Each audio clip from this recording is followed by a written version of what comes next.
बच्चा लोग, welcome back two lab. जैसा कि आप देख सकते हैं हम मैकेनिज़्म ऑफ ब्रीदिंग स्टार्ट कर रहे हैं। अभी इसमें जो फर्स्ट दो डेफिनेशंस हैं वो काफ़ी बेसिक डेफिनेशंस हैं, तो उसको एक बार हम देख लेते हैं, उसके बाद हम आगे बढ़ेंगे। ठीक है, तो इसमें सबसे पहले क्या दिया हुआ है, इंस्पायरेशन। ठीक है, इंस्पायरेशन की डेफिनेशन क्या लिखी है उसको हम पढ़ लेते हैं।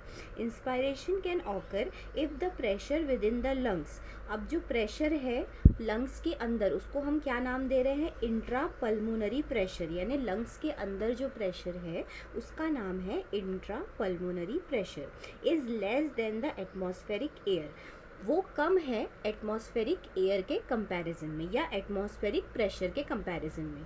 ठीक है, it is that there is a negative pressure in the lungs with respect to the atmosphere. Obvious सी बात है, जो आपके लंग्स में है वो नेगेटिव है और एटमॉस्फेयर में है। ये कंपैरिजन में अगर हम कंपैरिजन करें तो दोनों में से नेगेटिव वाला जो कम अमाउंट में है, आपको ऑक्सीजन इनहेल करना है, तो आपका इंट्रा पल्मोनरी प्रेशर जो है वो नेगेटिव है, तो इसीलिए तो आप इनहेल करते हो। आपकी जो चेस्ट कैविटी है वो मैंने बताया था आपको कि रिब्स अपवर्ड्स जाती हैं, फिर अंदर हवा भरती है, तो this process is known as inspiration. Inspiration में क्या होता है, आपकी इंट्रा पल्मोनरी कैविटी जो होती है या इंट्रा पल्मोनरी कैविटी में जो प्रेशर होता है वो नेगेटिव हो जाता है, इसीलिए आप ऑक्सीजन को इनहेल करते हो, and this process is known as inspiration. और इसको आप सिंपली ये भी बोल सकते हो कि inhalation of the oxygen is known as inspiration. ठीक है, उसके बाद अगर हम एक्सपायरेशन की बात करें तो during expiration concentration contraction in any muscle does not take place. It is a passive activity that takes 3 seconds. आपको ये बहुत अच्छे से पता है कि जब हम एक्सपायर करते हैं तो हमारी सारी चीज़ें रिलैक्स पोजीशन पे आ जाती है, नॉर्मल पोजीशन पे आ जाती है। हमारा जो डायफ्राम है वो डोम शेप की पोजीशन पे आ जाता है, जो उसकी एक्चुअल पोजीशन है। जब हम इंस्पायर करते हैं तो वो फ्लैट हो जाता है।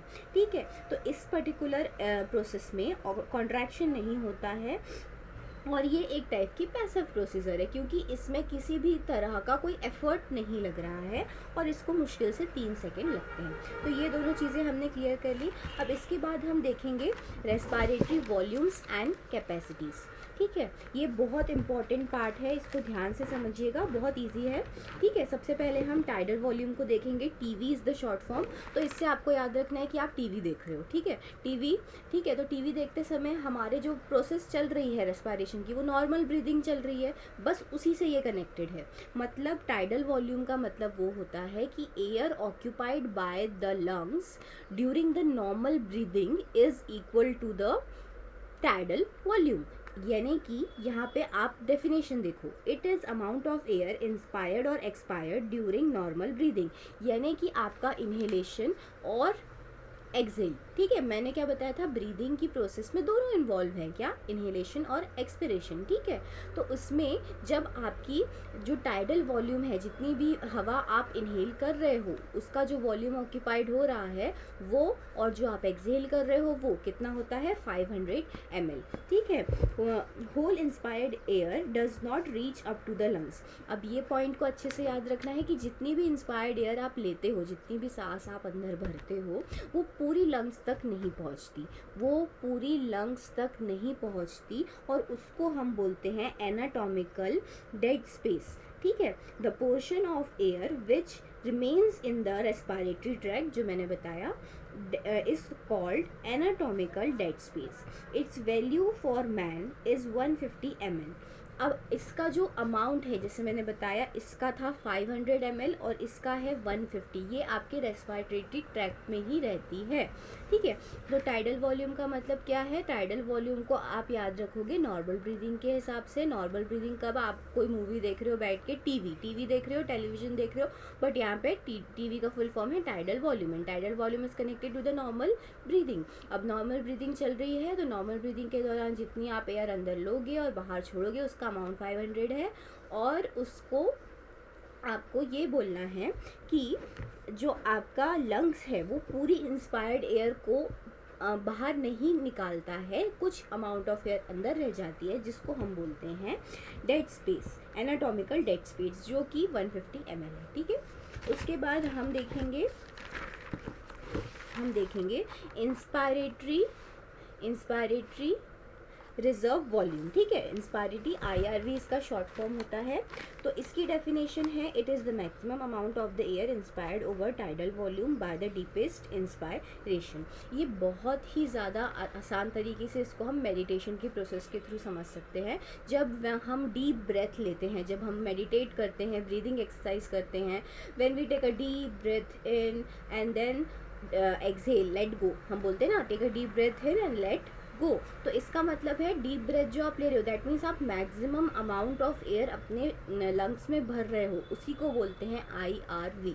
उसी को क्या बोलते हैं? IRV। जब आप मैक्सिमम एयर को अपने अमाउंट में भर रहे हो, you are taking a deep breath in, that is known as IRV, the inspiratory reserve volume, the volume occupied by the air inside your lungs, ठीक है। उसका जो वैल्यू है वो है 3000 ml, ये वेरी करता है, ठीक है। उसके बाद में एक्सपायरेटरी रिजर्व वॉल्यूम, ठीक है। अब इसका भी वही है कि जितना भी इसका कनेक्शन है आपकी एक एक्सरसाइज से, ये ब्रीदिंग एक्सरसाइज है, इसका कनेक्शन है भस्त्रिका से। जब आप भस्त्रिका करते हो तो आप अपनी सांस को छोड़ते हो बहुत फोर्सफुली, ठीक है। तो आप फोर्सफुली सांस जितना अमाउंट में एक्सहेल कर रहे हो, दैट इज ERV, ओके। जितना अमाउंट में आप एक्सहेल कर रहे हो फोर्सफुली, उसको बोलते हैं ERV। It is the amount of the air expired over tidal volume by most forceful expiration, और इसकी वैल्यू होती है 1000 ml, ठीक है। अब इसके बाद आपको ये याद रखना है कि आप जब फोर्सफुल एक्सपायर कर रहे हो तो इसका 1000 ml वैल्यू है और इसका 3000 ml है, ठीक है। तो ये चीज़ पूछी जा सकती है, तो इसको याद रखिएगा, ठीक है। रेसिडुअल वॉल्यूम जो है उसका मतलब होता है कि आप चाहे कितना भी फोर्सफुली एक्सपायर कर लो, वो कनेक्टेड ERV से है, ठीक है। आप चाहे कितना भी फोर्सफुल एक्सपायर कर लो, कुछ अमाउंट में एयर आपके लंग्स में रह ही जाती है। जैसे आप इसको याद रख सकते हो कि आपके घर में गेस्ट आते हैं, जाते ही नहीं, रहते ही हैं, मतलब निकल ही नहीं रहे आपके घर से, तो वो वैसे ही रेसिडुअल वॉल्यूम है, वो रहती ही है आपके लंग्स में, ठीक है। वो निकलती ही नहीं है, वो हमेशा रहती है। अगर आप कितना भी फोर्सफुल एक्सपायर करोगे, लात धक्के मार के निकालोगे उनको, उसके बाद भी वो वापस आ जाएगा गेस्ट, तो that guest is equal to residual volume. तो क्या है? It is the amount of the air that remains inside the lungs after forceful expiration. मतलब फोर्सफुल एक्सपायरेशन को आप इससे कनेक्ट कर दो कि आपने फोर्सफुली किसी को धक्का मार के बाहर निकाल दिया, लेकिन उसके बाद भी वो वहाँ वापस आ गया या फिर वो वहीं पर है, वो हिल ही नहीं रहा है, that is the residual volume, ठीक है। वो गेस्ट का नाम रेसिडुअल वॉल्यूम है, ठीक है। और इसका जो वैल्यू है वो है 1200 ml। The residual volume can not be given out of the lungs, यही मैंने बताया, ये लंग्स के बाहर नहीं जाती, ठीक है। उसके बाद so this is all about today's lecture. In the next video we are going to cover up the next topic. Thank you.